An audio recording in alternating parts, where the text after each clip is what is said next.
January 1945. A requisitioned schoolhouse near Luxembourg City serves as the Third Army officers' mess.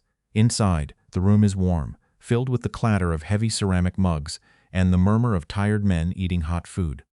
3 black officers walk through the front door, carrying their metal luncheon trays. A veteran mess sergeant immediately steps into their path, blocking the lane to the main tables. He quietly directs them away from the other men, pointing instead toward a small, drafty wooden table tucked against the swinging kitchen door. He tells them that the back corner is where they belong. They move to the dark corner without a word. When the commanding general learns how his officers are being divided, he decides to teach the entire room a lesson by taking a seat exactly where his hierarchy least expects him. This is the forgotten story of a quiet confrontation in a mess hall and how General Patton shattered an unspoken rule of segregation to ensure that every officer wearing the American uniform received the respect his rank demanded. Before we continue, make sure you subscribe. We tell the World War II stories that show what happened when the uniform is the only skin that matters. Major Theodore Walker was 38 years old, hailing from Chicago, Illinois. He served as a quartermaster officer within the logistics network of the Third Army. Before the war, Walker worked for a decade as a Pullman porter, a job requiring absolute patience and sharp organizational skills.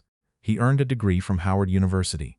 In 1940, the Army commissioned him to supervise complex rail shipments. By the winter of 1945, he was the man responsible for coordinating the massive fuel and ammunition supplies for the entire southern sector. His calculations kept General Patton's heavy Sherman tanks rolling through the snow. Walker was a quiet, dignified professional who had learned to tolerate the daily indignities of a segregated military. He had eaten his meals at designated colored tables in every camp from Georgia to Europe. He never complained. He focused on the vital work of supplying the front lines. On this cold afternoon, he carried his tray into the schoolhouse, anchoring himself to the daily routine of the mess hall. Standing near the serving line was Staff Sergeant Earl Tompkins, a 36-year-old mess hall NCO from rural Alabama. Tompkins had managed Army kitchens since 1932, long before the global conflict began. He firmly believed in maintaining what he called the traditional way of doing things. He maintained an unwritten policy of keeping black soldiers at the back of every dining facility he ever managed. Tompkins wore a crisp, tailored winter uniform beneath an immaculate white apron, moving with the authority of a man who ruled his kitchen like a personal kingdom. He did not use crude signs or loud insults. Instead, he relied on quiet instructions passed down to junior cooks. He believed that separating the men preserved the dignity of the officer corps and kept the peace among the troops. In his mind, black officers knew their place, and keeping them separate made running the army easier. He watched the room closely, ready to enforce his private hierarchy. By January 1945, the European theater had become a frozen landscape of grinding metal and exhausted men. The Ardennes offensive had pushed the American line to its breaking point. In the bitter cold of the Luxembourg sector, survival depended on a delicate web of supply lines that stretched back to the ports of France. Logistics was the heartbeat of the war. Fuel was the lifeblood of the Third Army. Without the constant flow of gasoline and shells, the great captains would be nothing more than men standing in the snow. Inside this massive military machine, an older and more persistent friction remained. The United States Army was an institution legally divided by race, while the chaos of the front lines occasionally forced a desperate integration. The rear echelons and support units were strictly governed by the customs of the era. Regulations called for separate housing and separate recreation, but the rules for mess halls were often left to the whims of the men in charge of the kitchens. Most senior commanders simply looked the other way. They considered the seating arrangements of a lunchroom to be a minor detail compared to the movement of divisions. They allowed the prejudices of the past to dictate the reality of the present, because it was easier than challenging the status quo. In the requisitioned schoolhouse near Luxembourg City, this silent policy had hardened into a physical wall.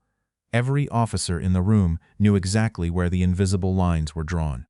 They watched as the 3 men walked toward the back of the room, moving past the warmth of the main tables toward the shadows and the steam of the kitchen door. Captain Robert Hayes was a 32-year-old from Columbus, Ohio. Serving with the 5th Infantry Division, he sat at the main table, watching as Major Walker and his 2 captains approached the serving line with their trays. He saw Staff Sergeant Tompkins step out from behind the counter to intercept them. The sergeant didn't use a loud voice, but his presence was an obstacle. He pointed toward the back of the room, near the noise of the kitchen. "Sirs, you will want to sit at the back table," Tompkins said, "the one by the kitchen swinging door." Major Walker looked at the dozens of empty seats at the main tables. "Is there a reason we cannot sit here, Sergeant?" Walker asked.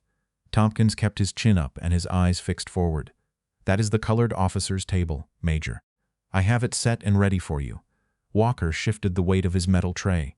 "I see no markings on the tables, Sergeant, nor do I see anything in the standing orders for this sector that requires us to eat apart from our fellow officers." "I have run mess halls in this army since 1932, Tompkins replied. "I know how to keep a command happy and how to keep the peace. The white officers in this room do not want to share their meals with you. It is just the way things are.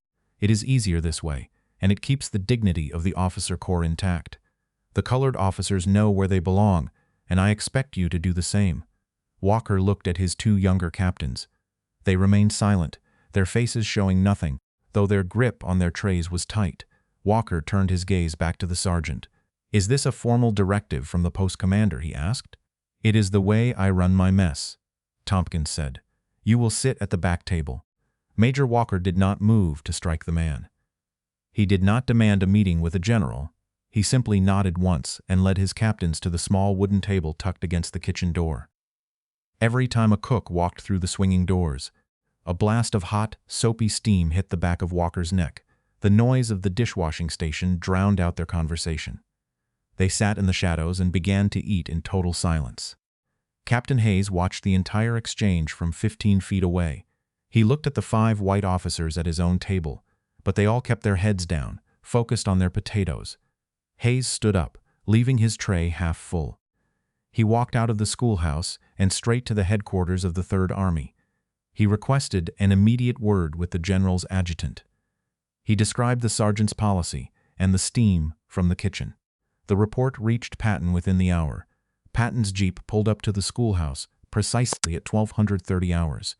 The general walked into the mess hall, completely unannounced, wearing his polished helmet with 4 stars visible and his signature ivory-handled revolvers resting on his belt. The entire room fell silent as 50 officers froze. Patton walked past the main tables and stopped directly in front of the small wooden table by the kitchen door. "Major Walker, may I join you?" Patton asked. Walker stood straight. "Of course, sir." Patton sat down and signaled a server. "Bring me what these officers are eating, same portions, same plate." For 30 minutes, the general ate his meal, discussing fuel logistics with Walker while the room watched in absolute silence. When he finished, he stood up. "Sergeant Tompkins, step forward." Tompkins approached, pale. "Yes, General." "Who authorized this separate table?" Patton asked.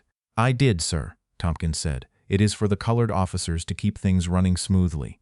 Patton stared at the sergeant, his voice low, but sharp enough to cut through the stillness. "You believe you are preserving the dignity of this command by hiding these men away in the steam of a dishwasher. You tell yourself that separating officers keeps peace and makes running this kitchen easier. Let me give you a concrete fact, Sergeant. The tanks of the 3rd Army do not run on your personal sense of propriety.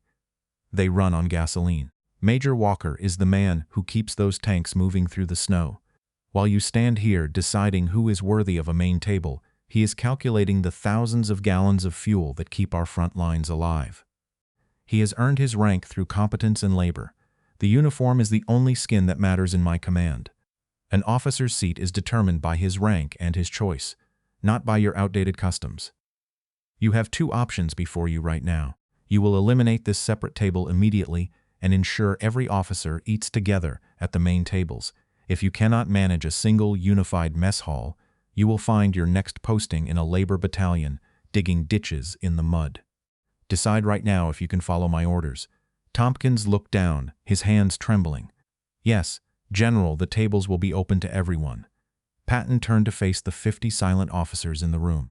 "Any officer who refuses to share a table with another American officer will join that labor corps tomorrow. The next time I eat here, I expect to see Major Walker sitting wherever he pleases." Patton turned on his heel and walked out of the schoolhouse, the heavy thud of his boots echoing against the wooden floorboards. The silence he left behind was suffocating. Staff Sergeant Tompkins stood frozen in the center of the mess hall, his face drained of color as the eyes of every officer in the room bore into him. He looked at the small wooden table by the kitchen door, where the steam from the dishwasher still billowed. Tompkins moved slowly, his polished shoes clicking on the floor. He grabbed the edge of the small table and shoved it hard against the far wall, removing it from the kitchen entrance. The metallic clatter of the table legs echoed through the quiet room. The next day at noon, Major Walker entered the mess hall again. He carried his tray with quiet dignity and walked directly toward the long center table. 5 white officers were already seated there. As Walker approached, they did not look away or reach for their trays to leave. They shifted their weight and slid their plates along the wood, physically opening a gap in their line. Walker sat down in the space they provided. The only sounds were the scraping of forks and the low hum of professional conversation. The small back table was gone, and the officers of the Third Army ate as a single unit. Major Theodore Walker returned to Chicago in late 1945. He left the military but utilized his logistics expertise to manage major rail hubs throughout the Midwest. He lived a quiet, successful life, often sharing the story of the schoolhouse lunch with his grandchildren. Walker died in 1978 at the age of 71. He often said that the moment Patton sat down was the first time he truly felt like a senior officer in the eyes of his country. Staff Sergeant Earl Tompkins returned to rural Alabama in 1946. He spent his remaining years working in a hardware store, never quite understanding how the world had shifted beneath his feet. He lived in near total silence regarding his service in the Third Army. Neighbors remembered him as a rigid man who refused to adapt to the changing times of the 1950s. Tompkins passed away in 1964, bitter until the end about the day his authority was stripped away in front of 50 men. General Patton kept the original adjutant's report in his personal field desk until his death in December 1945. He never publicized the event, viewing it as a simple matter of discipline and common sense. In a private letter, he reflected on the necessity of a unified command.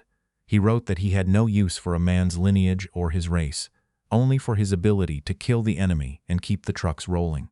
He simply stated that a man who handles my fuel is a man I am proud to eat with. Some historians argue that Patton's actions were driven by a singular focus on military efficiency rather than a commitment to racial equality. They believe he corrected the mess hall seating only because it insulted the rank of his officers and threatened the morale of his logistics team. Others argue that his public defiance of segregation was a transformative act that shattered old hierarchies when it mattered most. They contend that by eating with Major Walker, he forced his command to accept a new reality where professional competence outweighed personal prejudice. What is certain is that the physical barriers in that mess hall never returned, establishing a lasting precedent for integrated command within the Third Army. If you had been in Patton's position, would you have done the same, or would you have simply ignored the sergeant to avoid a scene? Let us know in the comments. And if you want more stories about what happened when the uniform is the only skin that matters, make sure to subscribe.